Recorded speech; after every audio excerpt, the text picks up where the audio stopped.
আপোনালোকে ৰাশিফল বিশ্বাস কৰেনে? মই কিন্তু কৰোঁ আৰু মই যেতিয়াই ৰাশিফল চাওঁ তাতে লিখা থাকে যে ক'লা কাপোৰ নিপিন্ধিব আৰু মোৰো কিয় বা তেনেকুৱা ভাৱ হয় যে ক'লা কাপোৰ পিন্ধিলে কিবা অশুভ হ'ব।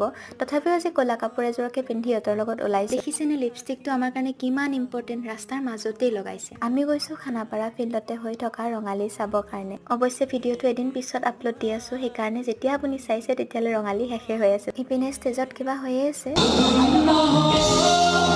তাতে নৰখি আমি চিধাই মেলাত সোমালোঁ। ল'বলগীয়া তেনেকুৱা একো নাই আৰু ল'ব খুজিলেও তাতে নোৱাৰি, ইমানেই জুইচাই দাম। সৰু সৰু কেনভাছ পেইণ্টিংবোৰ আছে তাতে 200 ৰুপিজ।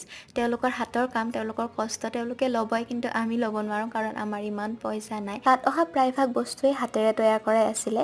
তাৰ পৰা ওলাই আমি চশমাৰ দোকানলৈ গ'লোঁ। আমি যিহেতু মেক্সিমাম টাইম স্ক্ৰীনৰ আগত কটাব লাগে, তাই হেনো এযোৰ চশমা লয়। সেইবাবে পাৱাৰটো চেক কৰি এযোৰ চশমা লৈ ল'লে। পাৱাৰ ঠিকে আছিলে। তাৰপিছত আমি কিবা কিবি খাই ল'লোঁ। আজিলৈ ইমানতে এৰিছোঁ। বাই।